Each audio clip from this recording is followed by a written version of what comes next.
Бұл түрмеде тұтқындарға аяқ киген киюге тыйым салынған. Тек күзетшілер ғана қалын, оқшаулағыш етіктер киеді. Өйткені түрменің бүкіл едені жоғары кернеулі электр сымдармен қапталған.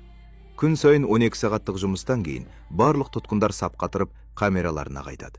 Олардың бәрі өте тар бөлмелерге қамалады. Күніне берілетін 3 мезгіл ас тек сұйық тағамнан тұрады. Ол құбырлар арқылы таратылады. Ақ жарық жанған сәттен бастап, олардың камераларына жетуіне небәрі 7 секунд беріледі. Ал қызыл жарық жанған кезде, есіктен шығуға батылы барған кез келген адам жоғары кернеулі тоққа түсіп, сол жерде жан тапсырады. Джон да осы жерге жалған айыппен қамалған еді.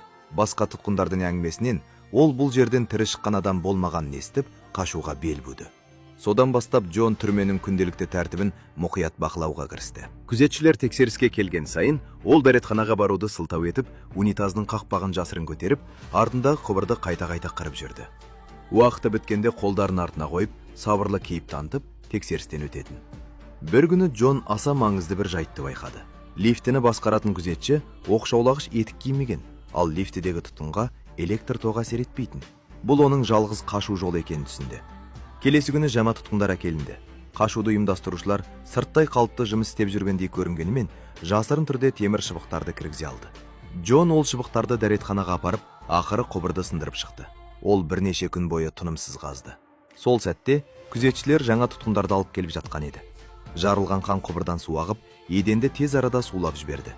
Джон темір шыбықты қолдарын артына қойып жасырып, ештеңе болмағандай орнына қайтып, лифт басқару саңлауына шыбықты тығатын сәтті күтті. Сол уақытта оның екі сыбайласы күзетшілердің назарын аудару үшін әдейі төбелес шығарды. Джон осы сәтті пайдаланып, темір шыбықты лифттің басқару тетігіне кіргізді. Бір сәтте бүкіл түрме астан-кестен болды.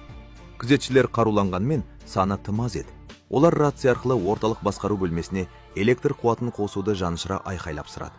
Бірақ ток түрмеге тарай бастаған сәтте, тұтқындар үстелдер мен платформалардың үстіне секіріп үлгерді. Ал кешігіп қалғандар сол жерде ток соғып қаза тапты. Алайда тез жайылған су қысқа тұйықталу туғызып, бүкіл электр жүйесін істен шығарды. Қалған күзетшілер дәрменсіз қалды.